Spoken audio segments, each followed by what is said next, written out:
Assalamualaikum warahmatullahi wabarakatuh. Alhamdulillah wa sallallahu wa sallam wa baraka ala Rasulillah Muhammad ibn Abdullah wa ala alihi wa sahbihi wa man walah. Wa la hawla wa la quwwata illa billah. Allahumma inni a'udzu bika min 'ilmin la yanfa' wa 'amalin la yurfa' wa qalbin la yakhsha' wa du'a'in la yustajabu laha. وصل اللهم بجمالك وجلالك على سيدنا محمد وارزقنا كمال المتابعة له ظاهرا وباطنا في عافية وسلام والحمد لله رب العالمين. Alhamdulillah, kita bersyukur kepada Allah Subhanahu wa taala. Pada malam hari ini Allah Subhanahu wa taala mengumpulkan kita di tempat yang mulia, di masjidnya Allah Subhanahu wa taala. Di dalam sahih Nabi Muhammad sallallahu alaihi wasallam mengatakan ahabbul biladi ilallahi masajiduha. Tempat-tempat yang paling Allah Subhanahu wa taala cintai adalah masjid-masjidnya Allah. Dan sudah barang tentu bahawa sesungguhnya Allah tidaklah akan memberikan izin kepada sembarangan orang untuk memasuki tempat yang paling dicintai oleh Allah. Pasti Allah Subhanahu wa taala akan memilih daripada makhluk-makhluk yang Allah Subhanahu wa taala berikan kecintaan kepada makhluk tersebut, sehingga dia mampu untuk memasuki tempat yang paling dicintai oleh Allah. Maka sebagaimana yang dikatakan Habib Muhammad tadi, kita harus banyak husnudzan kepada Allah Subhanahu wa taala dan yakin bahawa kita ini adalah makhluk yang dicintai oleh Allah. Allah masih izinkan kaki kita melangkah di tempat-tempat yang baik. Allah masih kasih izin kepada lisan kita untuk mampu memanggil nama Allah, menyeru nama Allah Subhanahu wa taala. Karena sebagian orang mungkin Allah Subhanahu wa taala haramkan lisan mereka untuk bisa memanggil nama Allah. Tapi kita masih bisa manggil nama Allah, masih mampu memanggil nama Allah, masih bisa memanggil nama Allah, Allah, Allah, Allah, Allah, Allah. Nama yang indah, nama yang nikmat disebut. Oleh karena itu kita bersyukur kepada Allah Subhanahu wa taala. Dan tema pada malam hari ini adalah tentang Rasulullah. Tapi Masya Allah tadi dari sebelum lahir sampai Rasulullah wafat sudah diceritakan semua oleh Habib Muhammad bin Anis, maka saya kira sudah cukup. Masya Allah. Nabi Muhammad sallallahu alaihi wasallam, kata sebagian ulama bahawa bagaimana mungkin kita mampu memuji Rasul sallallahu alaihi wasallam sementara Allah pencipta kepada Nabi Muhammad memuji Rasul sallallahu alaihi wasallam. Ayo kasih tahu kepada saya, siapa yang mau memuji Rasulullah? Kalau Allah pencipta Nabi Muhammad sudah memuji kepada Rasulullah. Allah katakan wa innaka la'ala khuluqin azim. Orang yang memahami bahasa Arab ataupun sastra daripada keilmuan di dalam bahasa Arab, dia akan tahu tidaklah dimulai kalimat dengan waw kecuali artinya adalah taukid. Tidaklah dimulai dengan inna harfu taukid, kaf harful khitab yufidu taukid, lam lamut taukid, ala lil isti'la yufidu taukid. Khuluqin azim itu di dalam ilmu nahwu namanya na'ad dan man'ud yang juga berartikan taukid. Allah Subhanahu wa taala memuji Rasulullah seakan-akan Allah katakan sesungguhnya engkau adalah orang yang paling dan tidak ada selesai. Nabi Muhammad sallallahu alaihi wasallam adalah makhluk yang paling dipuji oleh Allah. Kenapa kok Rasulullah sallallahu alaihi wasallam dilebih-lebihkan? Kok nabi-nabi yang lain tidak dilebihkan? Ini perintah Allah. Baca Al-Quran. Allah katakan wa kadzalika faddalna ba'dahum 'ala ba'd. Begitulah kami, kata Allah Subhanahu wa taala, kami muliakan nabi yang satu daripada nabi yang lain. Kalau ada seorang nabi berdoa kepada Allah, Rabbi syrah li sadri wa yassir li amri, ya Allah lapangkanlah dadaku, Nabi Muhammad, Allah katakan alam nashrah laka sadrak, aku lapangkan dadamu sebelum kamu minta kepadaku wahai Muhammad. Sallu ala Nabi Muhammad. Kalau ada seorang nabi, diceritakan bahawa Nabi Yusuf alaihi salatu wassalam ketika beliau hadir di satu tempat dan sahabat-sahabat Zulaikha dihadirkan apel, kemudian mereka memotong, yang potong tangan jemari mereka, maka dikatakan wa sahbu Zulaikha law ra'ayna jabinahu la atharna taqti'ul qulubi 'ala al-aidi. Katanya kalau yang nampak yang hadir itulah Nabi Muhammad, bukan Nabi Yusuf, apa yang akan terjadi? Sahabat-sahabat Zulaikha akan terpotong-potong hati mereka sebelum mereka memotong tangan mereka. Sallu ala Nabi Muhammad. Kalau ada seorang nabi yang berdoa kepada Allah mengatakan aini anzur ilaik, baca dalam Al-Quran, seorang nabi meminta kepada Allah, ya Allah perlihatkanlah kepada saya wujudmu ya Allah. Arini anzur ilaik, apa jawaban Allah? Lan tarani walakin anzur ilal jabali fa in istaqarra makanahu fasawfa tarani. Allah Subhanahu wa ta'ala katakan, tidak wahai Musa, kamu tidak akan pernah mampu melihat kepada aku. Tapi seorang nabi yang Allah Subhanahu wa ta'ala mi'rajkan, Allah jumpakan dengan Allah Subhanahu wa ta'ala, dia masih belum yakin. Apa benar saya tadi melihat Allah? Kalau Musa saja nabi yang agung, nabi yang hebat, nabi yang mulia tidak mampu melihat kepada Allah, apakah saya mampu melihat kepada Allah? Allah turunkan ayat Al-Quran. Allah katakan kepada Nabi Muhammad sallallahu alaihi wasallam, "Ma kadzabal fuadu ma ra'a." Sesungguhnya tidak berdusta, apa yang kamu lihat itu adalah benar-benar Allah Subhanahu wa ta'ala. Sallu ala Nabi Muhammad. Dikatakan oleh ulama, wala in qabalta lafzata lan tarani bima kadzabal fuadu fahimta ma'na. Kalau kamu mau membandingkan ada dua ayat, ayat lan tarani dengan ayat ma kadzabal fuadu ma ra'a, maka cukup bagi kamu mengetahui derajat Nabi Muhammad sallallahu alaihi wasallam begitu tinggi. Beliau Habib Muhammad tadi menceritakan kepada kita bahwa kita ini mulia menjadi umat Rasul sallallahu alaihi wasallam. Betul atau tidak? Kemuliaan ini kita tidak akan pernah tahu kecuali kalau kita membaca. Dan kita tidak pernah merasa kecuali ketika kita tahu. Terkadang sebagian orang dia tidak merasa dirinya mulia. Kenapa? Karena dia tidak tahu dia orang yang mulia.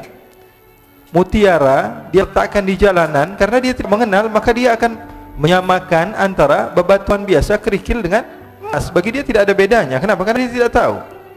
Dan kalau kamu mau membaca hadis-hadis Rasul sallallahu alaihi wasallam, kamu akan dapati bahwa umat-umat terdahulu berbeda dengan umat sekarang, umat Rasul sallallahu alaihi wasallam. Kalau umat Nabi Musa, dikatakan di dalam hadis Rasul sallallahu alaihi wasallam bahwa umat zaman terdahulu mereka kalau misalnya sedang jalan ke tempat-tempat untuk beribadah mereka, kemudian kaki mereka terkena najis, maka kaki mereka wajib dipotong. Kalau tidak, salat mereka tidak akan pernah sah. Kalau di baju mereka terdapat najis, maka baju mereka wajib dipotong. Baju tersebut sudah tidak boleh lagi digunakan. Tapi umat Rasul sallallahu alaihi wasallam hanya dibasuh saja. Kita tidak tahu kemuliaan ini. Kenapa? Karena kita tidak mau membaca. Padahal Rasul sallallahu alaihi wasallam memberitahukan banyak hal, di antaranya perempuan-perempuan daripada umat-umat Nabi terdahulu, kalau mereka sedang datang bulan, kalau mereka sedang haid, apa yang dilakukan? Mereka harus dikunci satu kamar dan wajah mereka tidak boleh dipandang oleh laki-laki, walaupun suaminya sendiri. Tapi umat Rasul sallallahu alaihi wasallam, Rasulullah katakan, "Isna'u kulla syai'in illa nikah," kata Rasulullah. Lakukan segala sesuatu apapun yang kamu mau kecuali berhubungan suami istri. Jadi umat Rasul sallallahu alaihi wasallam begitu mulia, begitu hebat. Tapi terkadang kita tidak mengetahui kehebatan tersebut. Kenapa? Karena kurang tahunya kita di dalam kemuliaan tersebut. Oleh karena itu kemuliaan kita luar biasa. Oleh karena itu syukuri nikmat ini. Syukuri nikmat dengan keberadaan Rasul sallallahu alaihi wasallam. Bi akramir rusli kunna akramal umami. Karena Rasul sallallahu alaihi wasallam jadi mulia, maka kita jadi mulia juga. Kita ini umat siapa? Umat Nabi Muhammad. Kalau mudhaf ilaih misalnya. Baitul faqir. Bait artinya rumah, al-faqir artinya orang miskin.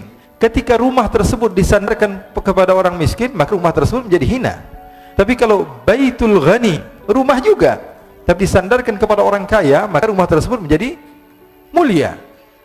Umat terdahulu dan umat Nabi Muhammad SAW. Kenapa umat Nabi Muhammad SAW menjadi mulia? Karena bersanding kepada Nabi besar Muhammad SAW.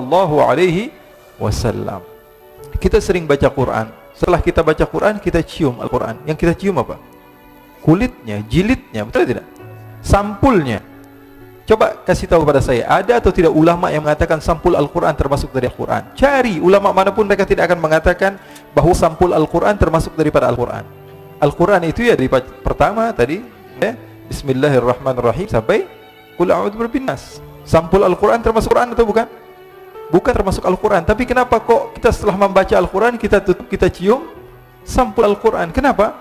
Karena dia mulia, karena dekat dengan hal yang mulia. Sallu ala Nabi Muhammad. Oleh karena itu ikhwani, akhwati, dimanapun kalian berada, yang menonton juga ini di alam nyata dan di alam gaib, jadi kita tidak akan pernah tahu kemuliaan kita kecuali setelah kita mengenal siapa diri kita. Oleh karena itu kita syukuri nikmat ini, dan insyaallah Allah Subhanahu wa taala berikan kepada kita keistiqomahan di dalam berjuang di jalan Allah Subhanahu wa taala. Allah Subhanahu wa taala janjikan kepada kita bahwa kita pasti akan mendapatkan kemuliaan. Allah katakan, innamal izzatu lillahi wa li rasulihi wa lil mu'minin. kemuliaan itu milik Allah, milik Rasulnya, dan milik mukmin. Memang betul Allah janjikan nanti kita akan menjadi makhluk Allah Subhanahu wa ta'ala yang paling berjaya. Tapi pertanyaannya, apakah kita ikut andil dalam kejayaan Islam? Islam pasti akan dimuliakan oleh Allah, pasti. Tapi pertanyaannya, apakah kita ikut andil dalam kemuliaan Islam atau tidak? Oleh karena itu kita meminta kepada Allah Subhanahu wa ta'ala supaya kita menjadi orang yang istiqamah dengan berkat Nabi besar Muhammad sallallahu alaihi wasallam. Ikhwani, segala sesuatu kalau berhubungan dengan Rasulullah maka akan menjadi mulia, apapun itu. Bahkan maaf kalau kita baca sejarah Rasulullah SAW, ada sebagian orang yang hijrah dari tempat yang jauh. Contohnya daripada Habasyah, ada seorang yang bernama Bilal. Sampai sekarang namanya disebut di mana-mana. Semua orang mengenal beliau. Lebih hebat daripada siapapun di dunia ini. Sebagian orang mungkin terkenal 10 tahun, 20 tahun, 30 tahun, hilang ceritanya. Sehebat-hebatnya orang tersebut di masanya. Tapi Bilal bin Rabah, orang kampung, orang pelosok, orang pedalaman, akan tapi beliau masih dikenal karena apa? Karena menjadi sahabat Rasul sallallahu alaihi wasallam. Nabi Muhammad sallallahu alaihi wasallam apapun saja yang berhubungan dengan Rasul sallallahu alaihi wasallam akan menjadi mulia. Bahkan Allah Subhanahu wa taala ketika berbicara yang dibahas tentang Rasulullah, Allah Subhanahu wa taala bedakan cara berbicara Allah Subhanahu wa taala kepada Rasulullah, mengajarkan kepada kita bahwa Nabi Muhammad adalah makhluk yang paling mulia. Allah katakan kalau memanggil Nabi Musa ya Musa, memanggil Nabi Isa ya Isa, memanggil Nabi Nuh ya Nuh, memanggil Nabi Ibrahim ya Ibrahim, memanggil Nabi Adam ya Adam uskun anta wa zawjukal jannata, memanggil Nabi Isa ya Isa inni mutawaffika wa rafi'uka ilai, memanggil Nabi Muhammad. Apakah ada kalimat ya Muhammad di dalam Al-Quran? Coba beritahukan kepada saya. Coba sekarang buka Al-Quran, cari satu saja kalimat Allah memanggil nama Nabi Muhammad dengan nama ya Muhammad. Ada atau tidak? Tidak. Semua dengan laqab ya ayyuhan nabiyyu, ya ayyuhar rasulu, ya ayyuhal muzammil, ya ayyuhal mudaththir. Allah Subhanahu wa taala panggil nama Nabi besar Muhammad sallallahu alaihi wasallam dengan nama-nama yang agung. Bahkan Allah Subhanahu wa taala letakkan kalimat-kalimat seperti taukid tadi. Ketika Rasul sallallahu alaihi wasallam ingin dipindahkan kiblat yang dari Baitul Maqdis menuju Makkah, menuju Ka'bah, Allah Subhanahu wa taala kabulkan kepada Rasulullah sebelum Rasulullah meminta. Allah katakan qad nara taqalluba wajhika fis samai fala nuwalliyannaka qiblatan tardaha. Fa lagi dimulai, lam taukid lagi, nun nuwalliyannaka tauqid thaqilah lagi, kaf harful khitab lagi. Jadi artinya apa? Allah Subhanahu wa taala mengistimewakan Rasul sallallahu alaihi wasallam. Kenapa? Karena Allah Subhanahu wa taala pilih Nabi Muhammad sebagai uswah. Allah katakan Nabi Muhammad adalah apa? Uswah. Kalau di dalam bahasa Arab sebenarnya orang yang diikuti itu qudwah. Qudwah itu apa? Orang yang diikuti. Contohnya dalam fiqih mungkin kita baca syurutul qudwah. Tapi Allah Subhanahu wa taala sebutkan Nabi Muhammad uswah. Contoh di dalam segala hal. Dalam urusan duniawi, urusan ukhrawi. Nabi yang berjumpa dengan Allah, Mi'raj, berjumpa dengan Allah. Kalau kita masuk ke istana negara atau masuk ke tempat yang mulia, menurut kita pulang-pulangnya udah belagu. Kita sudah update, kita sudah kasih tahu semua orang. Ini berjumpa dengan Allah Subhanahu wa taala. Pulang ke rumahnya ngelihat ada kucing, dikasih minuman, gelas yang sama Rasulullah minum dari kucing tersebut. Sallu ala Nabi Muhammad. Yang berjumpa dengan Allah Subhanahu wa taala turun ke bumi, istrinya enggak bisa naik untanya karena agak sedikit tidak tinggi, istrinya yang bernama Safiyah. Rasulullah sallallahu alaihi wasallam letakkan kakinya untuk dinaiki istrinya. Bahkan dalam riwayat punggung Rasulullah sallallahu alaihi wasallam dijadikan injakan untuk istrinya. Sallu ala Nabi Muhammad.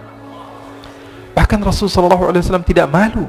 Sayyidatuna Aisyah ditanya, Rasulullah ini apa sih bedanya? Kok kamu bisa ngobrol sama Rasulullah? Kalau kami ini katanya di luar ngelihat Rasulullah sallallahu alaihi wasallam itu takut. Orang kata Sayyidina Ali bin Abi Thalib yang berjumpa dengan Rasulullah sallallahu alaihi wasallam akan ahabah wa idza khalatahu ma'rifatan ahabbah. Orang kalau berjumpa dengan Rasulullah sekilas begitu gugup, gemetaran, enggak bisa ngomong. Bahkan katanya sebagian sahabat itu udah dicatat nih mau ngomong apa. Di depan Rasulullah sallallahu alaihi wasallam enggak bisa ngomong. Sampai seorang perempuan ketika ditanya kepada Rasulullah, "Alaki hajah? Kamu punya hajat kepada saya?" Dia mengatakan, enggak bisa ngomong. Dia enggak bisa ngomong. Kata Rasulullah, "Ya miskinah, alaiki bisakinah."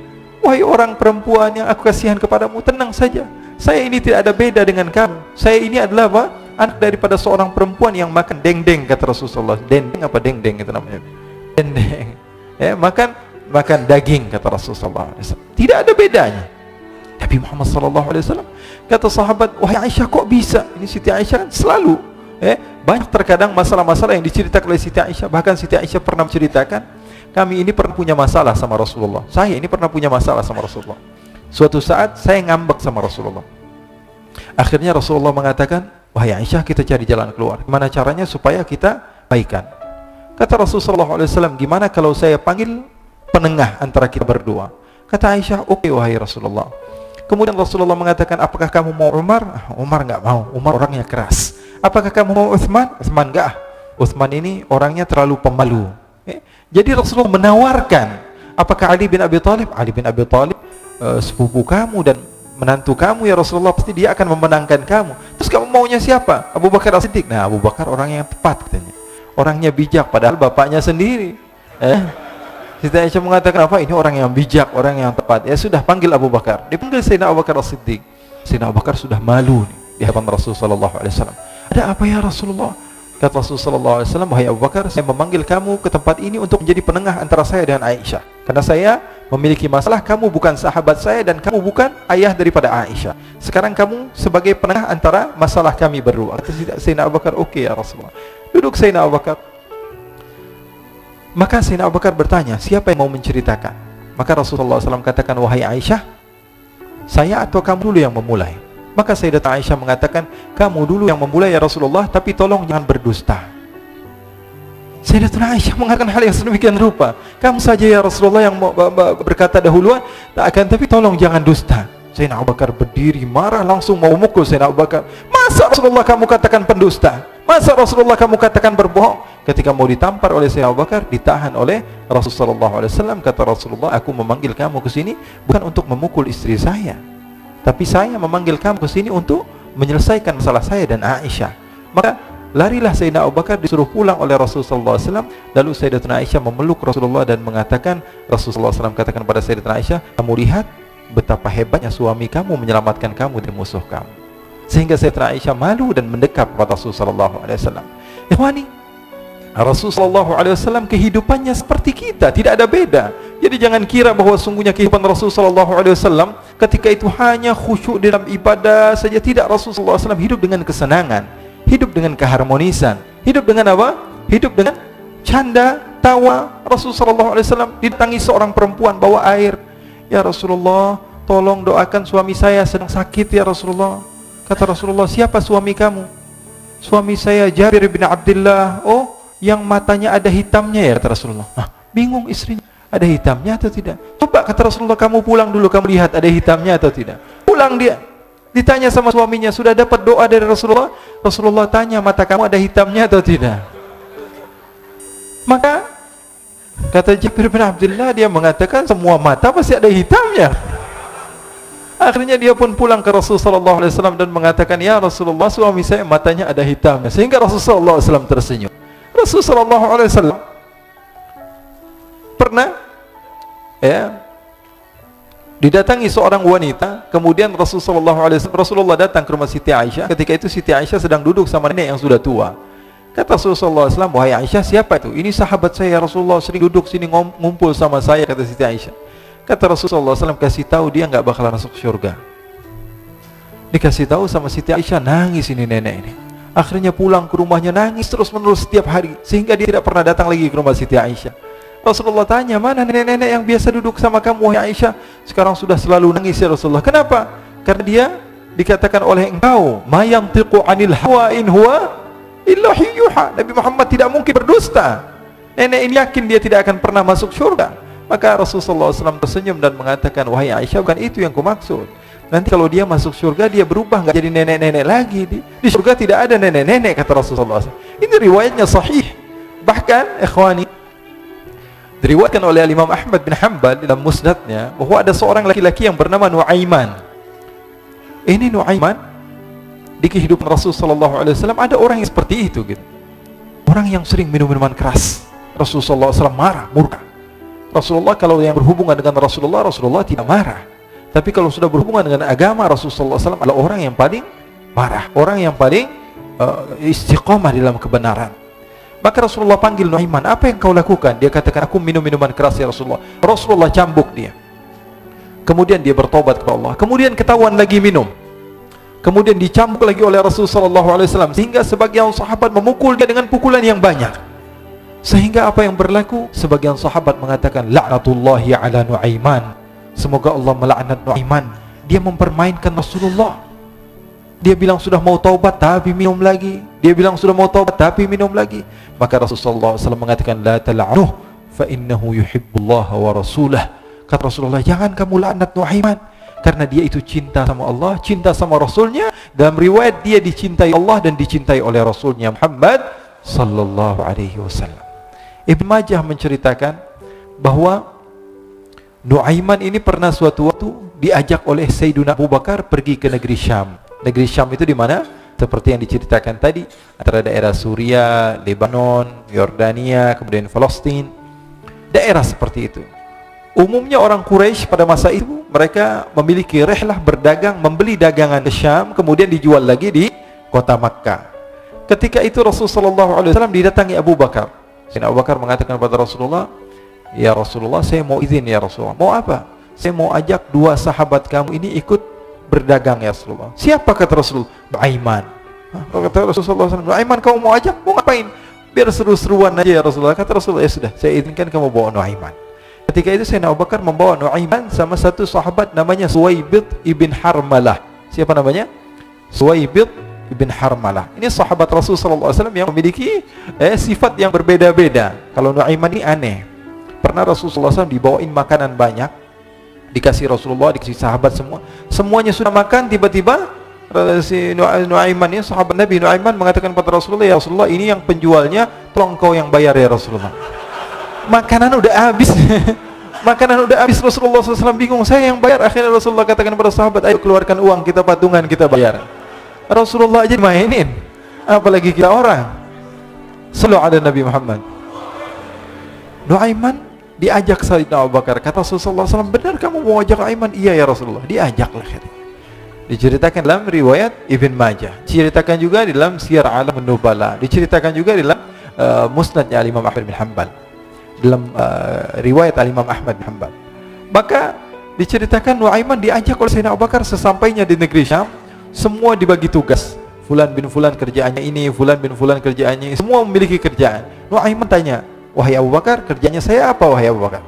Kata Sayyidina Abu Bakar, kamu mau ngapain terserah kamu wahai Nuaiman. Yang penting kamu ikut saya kan. Kemudian satu di antara mereka namanya Suwaibid ibn Harmalah. Ditanya oleh Sayyidina Abu Bakar, wahai Suwaibid, kamu mau kerjaan apa? Kata Suwaibid, terserah kamu wahai Abu Bakar. Kata Sayyidina Abu Bakar, kamu menjaga makanan, karena saya tahu kamu ini adalah orang yang senantiasa menjaga amanah. Suwaibid ini kalau disuruh maju dia maju, disuruh mundur dia mundur, disuruh ke kanan dia ke kanan, disuruh ke kiri dia ke kiri. Orang yang ikut aja. Kalau Nuaiman beda, disuruh maju dia ke belakang, kasih sen kanan ke kiri belok. Nuaiman itu orang yang berbeda. Maka Suwaibid mendapatkan tugas, semua mendapatkan tugas kecuali Nuaiman. Sehingga ikhwani, apa yang berlaku, apa yang terjadi? Sayyidina Abu Bakar pergi sibuk dengan kesibukannya, sehingga datanglah waktu siang. Nuaiman sudah lapar. Nuaiman cari makanan. Dia nggak punya uang, diajak Sayyidina Abu Bakar tapi tidak diberikan uang. Sehingga dia cari-cari makanan, dia tahu Suwaibid yang jaga makanan, dikatakan, wahai Suwaibid, saya mau makan, berikan kepada saya satu roti saja. Yang terpenting apa? Saya makan sekarang, saya sudah lapar. Kata Suwaibid, ya Allah Nuaiman, kita tunggu Abu Bakar saja sehingga dia datang, karena ini amanat. Amanat dari Abu Bakar, saya tidak boleh berikan pada siapapun kecuali atas izin Abu Bakar. Kata Nuaiman, kasih saya makanan, kalau tidak saya bikin masalah sama kamu. Merah wajahnya Suwaibid, karena dia tahu, jangankan saya Rasulullah aja dimainin. Bingung, apa yang harus saya lakukan? Akhirnya Nuaiman bilang, gampangannya aja, kata Nuaiman, kamu kasih saya makanan, atau kalau tidak saya bikin masalah sama kamu. Bingung Suwaibid, pikir panjang. Setelah itu dia katakan, ya sudah Nuaiman, saya tetap mau jaga amanah Abu Bakar, karena saya takut ini adalah perintahnya Allah, perintahnya Rasulullah SAW, dan perintah daripada Abu Bakar sahabatnya Nabi. Kata Nuaiman, kalau memang begitu kamu maunya, ya sudah, berarti kamu ngajakin berantem sama saya. Nuaiman pergi ke pasar. Dia cari-cari tempat penjualan hamba sahaya. Dia lihat-lihat beberapa hamba sahaya. Ini berapa harganya? Ini katanya 10 qalanis. ini berapa, ini harganya, hitungan orang zaman dahulu kita sih hitung seperti dirham, berapa ratus dirham gitu, 200 dirham, yang ini berapa, 300 dirham, yang ini berapa harga hamba saya, 300 dirham, harganya antara 300, 200 sampai 100.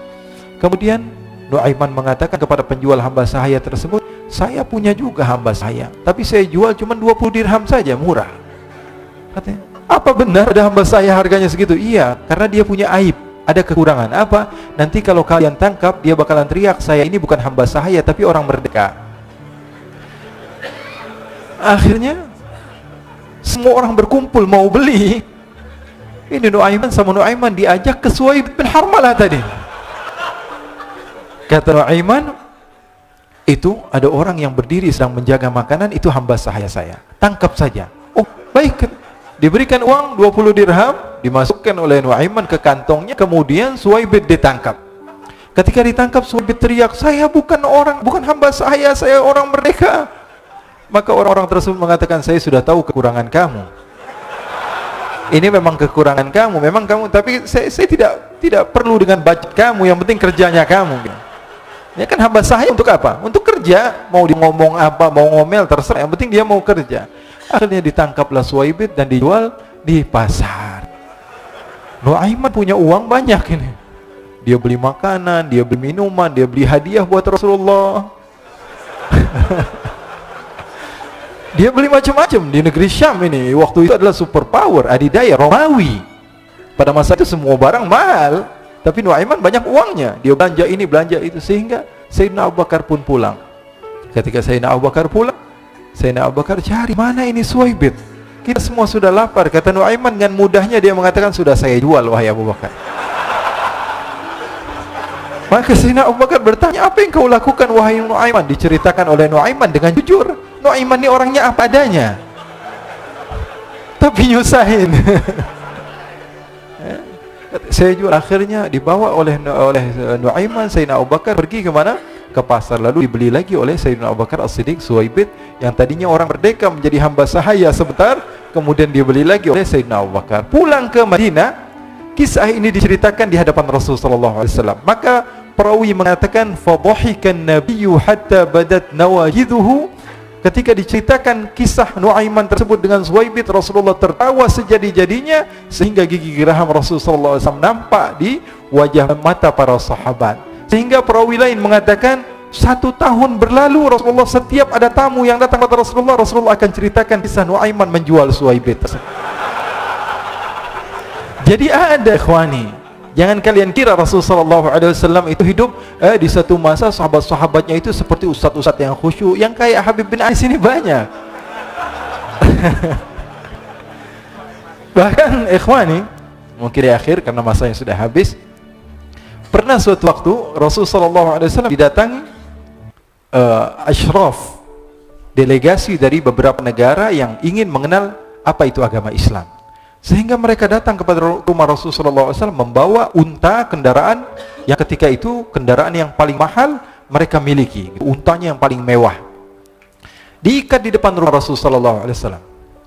Tamunya pun masuk, duduk bersama Rasulullah SAW. Di depan rumah Rasulullah SAW ada beberapa sahabat. Ada Sayyiduna Hamzah, kalian tahu Sayyidina Hamzah adalah orang yang pemberani. Ada Sayyiduna Umar, kalian tahu Sayyidina Umar adalah orang yang pemberani. Ada Sayyiduna Ali bin Abi Thalib, ada Sayyiduna Sa'ad bin Abi Waqqas. 4 sahabat ini lagi nongkrong gitu depan rumahnya Rasulullah SAW, berjaga sebelum Allah Subhanahu wa taala turunkan ayat wallahu ya'simuka minan nas. Ketika mereka sedang asyik duduk, tiba-tiba Nuaiman datang. Ini Nuaiman kalau datang pasti bikin sesuatu yang aneh. Bahkan dikatakan tidaklah Rasulullah SAW dalam keadaan bersedih, kecuali Nuaiman datang Rasulullah akan tersenyum. Jadi sebagian sahabat itu senang kalau sudah Nuaiman datang, pasti Rasulullah bahagia. Tapi ketika itu Nuaiman datang, ingin duduk bareng Sayyidina Hamzah. Sayyidina Hamzah katakan kepada Nuaiman, bercanda begitu. Nuaiman, kamu lihat unta orang datang dari luar Arab ini. Lihat, kata Nuaiman, ini besar banget ini, badannya besar gitu. Dagingnya pasti banyak. Iya nih kalau kita sate enak nih ntar malam. Kata Nuaiman. Kata Sayyidina Hamzah, apakah kamu berani? Kata Nuaiman, saya berani aja asal kalian gak bilang sama Rasulullah. Kata Sayyidina Hamzah, Benar wahai Nuaiman, benar. Akhirnya Sayyidina Hamzah lupa masalah itu, cuma bercanda-bercanda saja. Sayyidina Hamzah lagi asik sama Sayyidina Umar, Sayyidina Ali. Tiba-tiba apa? Ternyata ketika dia melihat unta tersebut sudah pisah antara kepala sama badannya. Nuaiman mengatakan, wahai Hamzah, ini unta saya sudah potong, saya mau pergi sebentar, kalau Rasulullah cari saya, tolong jangan beritahu di mana saya. Nanti kalau keadaan sudah aman, mari kita nyate bareng-bareng. Ini ada yang seperti itu di zaman Rasulullah SAW. Maka dia pun berlari dan berlari mencari satu tempat supaya Rasulullah SAW dia selamat daripada Rasulullah SAW. Sehingga Sayyidina Hamzah bingung, ini kalau Rasulullah keluar gimana? Ada Hamzah Asadullah, ada Ali bin Abi Thalib, ada Umar, tidak bisa jaga kendaraan tamunya Rasulullah SAW. Akhirnya benar apa yang terjadi, ikhwani. Rasulullah SAW tamunya mau pulang. Ketika dia buka pintu, tamu melihat apa? Untanya sudah begitu. Maka teriak, wa naqatah, unta kami wahai Muhammad. Baru mau kenal Islam, unta kami, kendaraan kami sudah dibuang. Rasulullah SAW lihat Sayyidina Hamzah, lihat Sayyidina Ali. Mereka nggak bisa ngomong, mereka hanya bilang apa? Nuaiman ya Rasulullah.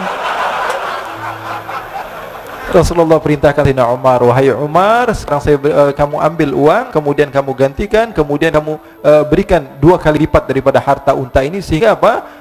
Agama Islam tidak didengar dengan sesuatu yang tidak baik di luar sana. Akhirnya diberikan harta, diberikan unta yang baru dan diberikan harta yang lebih untuk orang tersebut, sehingga orang tersebut tidak menjelek-jelekan agama Islam. Kata Rasulullah SAW, dan sekarang waktunya kita balas dendam sama Nuaiman. Nuaiman ternyata berlari tempat yang jauh sampai hampir keluar dari kota Madinah. Dia dapatkan seorang sahabat Nabi yang hadir juga dalam peperangan Badar, namanya Al-Miqdad bin Al-Aswad. Siapa namanya? Al-Miqdad bin Al-Aswad ketika itu sedang menggali sumur. Ketika sedang menggali sumur, Nuaiman datang. Nuaiman katakan kepada Miqdad, wahai Miqdad, wahai sahabat Rasul, kamu orang yang hadir dalam peperangan Badar, kamu adalah orang yang hebat. Dipuji-puji sama Nuaiman.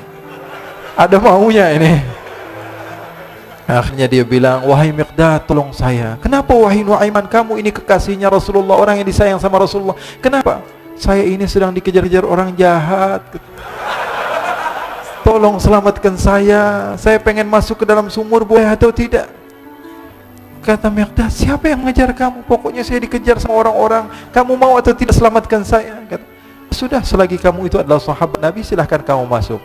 Masuk akhirnya Nuaiman ke dalam sumur tersebut. Lalu Nuaiman mengatakan, wahai Miqdad, dia keluar lagi. Nanti kalau ada yang cari saya, tolong jangan beritahu saya di dalam sumur ya. Kata Miqdad, baiklah. Kata Nuaiman, siapapun yang bertanya tentang saya, kamu tidak akan kasih tahu. Iya, kata. Walaupun Rasulullah yang tanya saya. Katanya, mungkin Rasulullah datang ke tempat sejauh ini. Iya, walaupun Rasulullah. Akhirnya masuk Nuaiman. Setelah beberapa menit, Rasulullah dan rombongan benar datang. Miqdad bingung ini. Ini kenapa Rasulullah datang ke RW kami nih? Ada apa ini Rasulullah sampai sejauh ini? Ditanya, ya Rasulullah, ada apa ya Rasulullah? Kata Rasulullah, saya cari Nuaiman. Di mana Nuaiman? Innalillah, kata Miqdad. Nggak dijawab ini Rasulullah. Kalau dijawab saya ingkar janji. Akhirnya apa dia katakan? Wahai Rasulullah, mata saya tidak memandang kepada Nuaiman, tapi tangannya nunjuk ke dalam sumur. Sahabat. Apa dia bilang? Mata saya tidak melihat kepada Nuaiman, tapi tangannya nunjuk ke sumur. Akhirnya dibuka sama Rasulullah, Nuaiman muncul. Kata Rasulullah, Nuaiman, kamu bikin malu saya, wahai Nuaiman. Ya Rasulullah, yang bersalah bukan saya, tapi orang yang mencari saya bersama kamu, ya Rasulullah. Akhirnya Rasulullah nengok, siapa? Ternyata Nuaiman sudah lari kabur. Sallu ala Nabi Muhammad. Kisah-kisah seperti ini sebenarnya banyak sekali, ya. Ini menunjukkan kepada kita bahwa kehidupan Rasulullah itu begitu indah. Rasulullah SAW, kalau kamu mau menjadi orang yang baik, contoh Rasulullah. Mau menjadi bapak yang baik, contoh Rasulullah. Mau menjadi pemimpin peperangan yang baik, Rasulullah. Mau menjadi murid yang terbaik, contoh Rasulullah. Bagaimana akhlak Rasulullah. Mau menjadi suami yang baik, contoh Rasulullah. Dalam segala hal, apapun itu Rasulullah SAW adalah makhluk yang paling terbaik. Oh, kok ini berlebihan dalam memuji Rasulullah? Emang diperintah Rasulullah. Di dalam Bukhari, Rasulullah SAW katakan, la tuturuni. Ini dalil sebagian orang yang melarang kita untuk banyak memuji Rasulullah. Apa tuturuni? Al-mubalaghatu fi tsana. Berlebihan di dalam memuji Rasul. Katanya enggak boleh. Baca hadis Bukhari kata tidak boleh berlebih-lebihan di dalam memuji Rasul. Baik. Memang itu hadis Rasulullah, tapi tolong teruskan hadisnya. Rasulullah katakan apa? La tuturuni kama aratin nasara Isa bin Maryam. Jangan berlebih-lebihan di dalam memujiku, tapi ada terusannya. Seperti orang-orang Nasara memuji Nabi Isa. Mafhumnya apa? Rasulullah memberikan batasan. Arti daripada berlebihan itu ketika menjadikan Rasul sebagai Tuhan. Mafhumnya apa? Mafhumnya bagi orang yang pintar bahwa mau puji Rasulullah, puji semau kamu, yang terpenting jangan jadikan Tuhan. Jangan dijadikan Tuhan. Kalau ada seorang yang mengatakan jalasa Zaidun, Zaid sedang duduk, apa yang kalian pahami? Ada seseorang yang bernama Zaid sedang duduk. Itu pemahaman kita biasa. Tapi orang yang ahli mantiq, orang yang pandai, dia ketika mendengar tulisan jalasa Zaidun atau ucapan Zaid sedang duduk, yang dia fahami apa? Zaid sedang tidak berdiri, Zaid sedang tidak berlari, Zaid sedang tidak bermain bola, Zaid sedang tidak berjalan-jalan, Zaid banyak artinya. Maka insyaallah kita termasuk orang-orang yang Allah Subhanahu wa taala berikan kemudahan di dalam mencintai Rasulullah sallallahu alaihi wasallam, diberikan jalan supaya kita senantiasa dicintai oleh Rasulullah sallallahu alaihi wasallam. Siapapun itu yang hidup di masa Rasul sallallahu alaihi wasallam memiliki kelebihan, memiliki kekurangan, tapi semua orang yang hidup di zaman Rasul adalah orang yang memiliki kelebihan. Rasulullah tidak pernah memandang mereka dengan pandangan yang hina. Siapapun, sekelas Abu Bakar, sekelas Umar, sekelas Nuaiman, semua di mata Rasul sallallahu alaihi wasallam adalah orang yang bersaksi bahwa tiada Tuhan selain Allah dan Nabi Muhammad adalah utusan Allah. Ini yang kita contoh. Poin yang saya ingin sampaikan pada kalian itu saja sudah. Jangan pernah menganggap remeh manusia siapapun itu. Nampak dia adalah ahli minuman keras, akan tapi dia cinta sama Allah, dicinta oleh Allah. Cinta kepada Rasul, dicinta oleh Rasul. Oleh karena itu jangan pernah menganggap remeh siapapun, karena bisa jadi orang yang kamu hina adalah orang yang lebih mulia dibanding kamu. Ini saja dari saya. Wassallallahu bijamalika wa jalalika ala sayyidina Muhammadin warzuqna kamalal mutaba'ati lahu zahiran wa batinan fi afiyatin. Wassalamu alhamdulillahi rabbil alamin.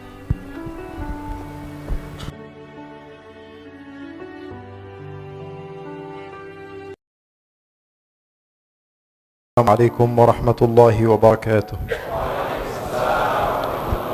Alhamdulillah wa sallallahu wa sallam wa baraka ala Rasulillah Muhammad ibn Abdullah wa ala alihi wa sahbihi wa man walah. Wa la hawla wa la quwwata illa billah. Allahumma inni a'udzu bika min 'ilmin la yanfa' wa 'amalin la yurfa' wa qalbin la yakhsha' wa du'a'in la yustajabu laha. وصل اللهم بجمالك وجلالك على سيدنا محمد وارزقنا كمال المتابعة له ظاهرا وباطنا في عافية وسلام والحمد لله رب العالمين. Alhamdulillah, kita bersyukur kepada Allah Subhanahu wa taala. Pada malam hari ini Allah Subhanahu wa taala mengumpulkan kita di tempat yang mulia, di masjidnya Allah Subhanahu wa taala. Di dalam sahih Nabi Muhammad sallallahu alaihi wasallam mengatakan ahabbul biladi ilallahi masajiduha. Tempat-tempat yang paling Allah Subhanahu wa taala cintai adalah masjid-masjidnya Allah. Dan sudah barang tentu bahawa sesungguhnya Allah tidaklah akan memberikan izin kepada sembarangan orang untuk memasuki tempat yang paling dicintai oleh Allah. Pasti Allah Subhanahu wa taala akan memilih daripada makhluk-makhluk yang Allah Subhanahu wa taala berikan kecintaan kepada makhluk tersebut, sehingga dia mampu untuk memasuki tempat yang paling dicintai oleh Allah. Maka sebagaimana yang dikatakan Habib Muhammad tadi, kita harus banyak husnudzan kepada Allah Subhanahu wa taala dan yakin bahawa kita ini adalah makhluk yang dicintai oleh Allah. Allah masih izinkan kaki kita melangkah di tempat-tempat yang baik. Allah masih kasih izin kepada lisan kita untuk mampu memanggil nama Allah, menyeru nama Allah Subhanahu wa taala. Karena sebagian orang mungkin Allah Subhanahu wa taala haramkan lisan mereka untuk bisa memanggil nama Allah. Tapi kita masih bisa manggil nama Allah, masih bisa, masih mampu memanggil nama